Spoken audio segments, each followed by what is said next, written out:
Alright, hi everyone, it's Adam. Today is April 15th.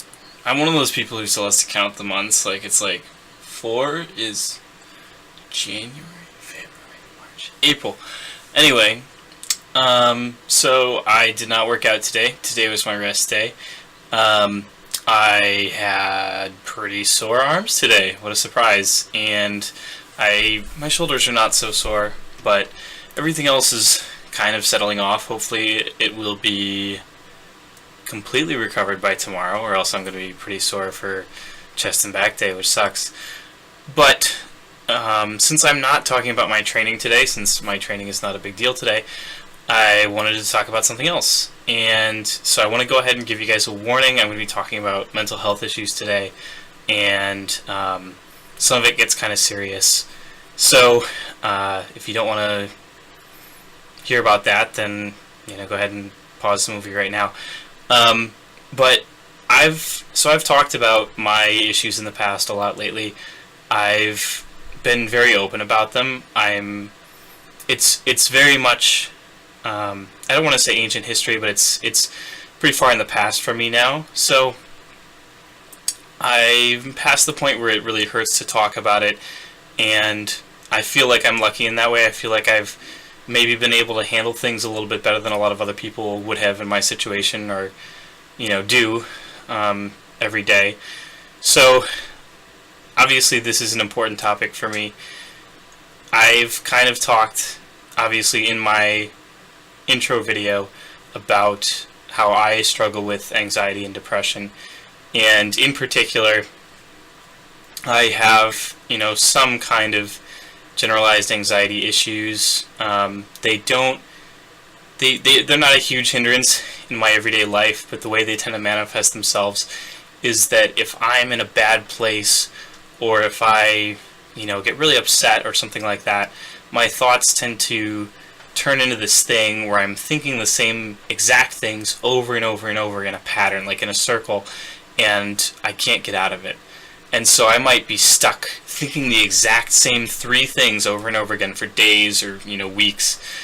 And frequently this became an issue, and this became a huge issue in high school because I was having a lot of issues at the time.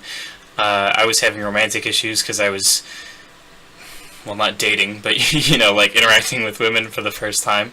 And so I I had a huge crush on this girl, and she did not reciprocate that at all, and it really hurt a lot, obviously, since it was the first girl that I had ever really seriously been interested in. And so I got into a really bad place, and I got to a point where I was barely sleeping at all. I would get maybe 2 or 3 hours a night of sleep, and then I would go to school and I would pass out during most of my classes. I had this very well organized pattern in which I knew which classes I could sleep during and which ones I couldn't. So if I passed out during certain classes, the teacher would obviously catch me and give me his attention or something, but if I slept during other classes, they would never notice, or wouldn't care. So I worked out this perfect schedule where I could sleep through most of my classes, and of course my grades suffered, and of course I was like a zombie all day because I was just sort of going from one nap to another constantly, and I never really I was never really awake or conscious fully much of the time. And so I flipped a coin to decide whether or not I wanted to commit suicide. That was my darkest point. I was thinking of doing it by basically jumping out of my bedroom window, and I reached this bizarre point where I couldn't decide whether or not I wanted to do it. So I flipped a coin, and luckily I got the right result, because I'm still here today. And the way I framed it in my head was, I said that if I get the right result, then I will not look back. I told myself that, I would make every effort that I could to get myself away from where I was. And so I flipped that coin, and then the next day I told my parents, about the issues that I was having. I started seeing a therapist, and I would say my therapist wasn't particularly helpful. My therapist wasn't the most helpful person on the planet, but my therapist suggested two main things. One of which was that I really needed to improve my sleep, and the other was that I should really work out more or exercise because that would really help with my anxiety. And you guys know me today, I lift heavy weights and talk about it on the internet. So that actually took off really well, and I don't want to say that my therapist was bad, because he certainly wasn't. He was, he was just a therapist. I would say that he didn't directly help me so much as he sort of gave me the tools to help myself. And so at the time, I had been into distance running. I was like a cross-country runner, and I started lifting weights instead, and I absolutely loved it. And that was that's been a huge thing that keeps me, it totally changed my life. Before that, I was this weird, disorganized, chaotic sort of person, and lifting weights smoothed me out a lot, and it gave me sort of order and purpose to my life, and it made me sort of schedule things and start thinking around, organizing my workouts and how exactly to do that, and that led to more order in the rest of my life. And so it's single-handedly responsible for saving me, which is why I love fitness so much, which is why I'm such a huge advocate for it. Why after college, even with, an English degree, I said, you know what, I'm going to do fitness for a living because that's what I want to do. And I know absolutely that fitness can be a very hard topic for people who are having issues currently. It's stressful in and of itself, and some days you may or may not actually have any motivation, to go into the gym. You might not have any motivation to do anything, and that's fine. I certainly wasn't the best exerciser for a long time, but I always tell people, do what you can, always just do what you can, and, that's better. Doing something is always better than doing nothing, even if it feels like, even if it feels so silly, or, if it's just going for a 10-minute walk, whatever you can do something.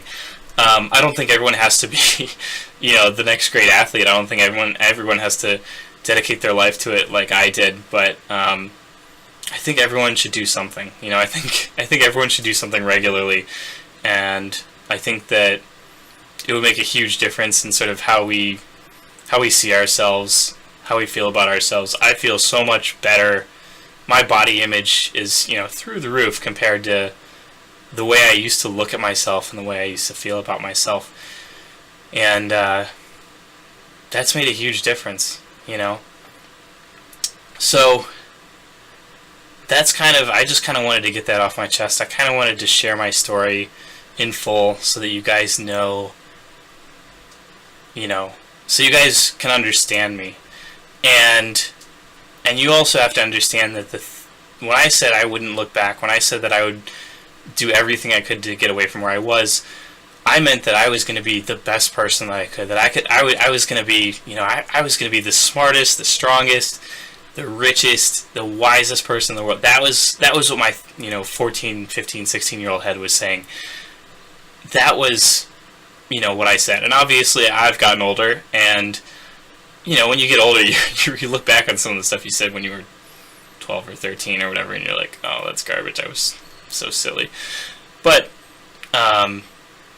sort of the tendency to self-improvement has been such a guiding force in my life ever since then, and it's made such a huge difference. I'm always so interested in being the best version of myself that I can be, and I'm always so interested in improving myself, and that's just because I kind of, I went through the fire and I came out on the other end, I guess. And I mean, that doesn't mean that I've fixed myself or that my problems are gone. These things stay with you your entire life. They don't vanish. You get better at handling them maybe a little bit. You get a little bit better at knowing sort of your your own quirks and how to work around them, and you get a little bit better at resisting this sort of stuff, but it still happens. I've absolutely had shitty times in my life since then where I just got back into the same old loops, and I was couldn't sleep again, and even with working out, I had a really awful breakup about 2 years ago. About 2 years ago that it happened not that long before a competition cycle for my first powerlifting meet, and I still went to that powerlifting meet and hit PRs. I was still training super hard for that to be ready for that, and it didn't save me. Like it's not like I was immune, but it certainly helped. I bounced back a lot quicker that time than I did other times.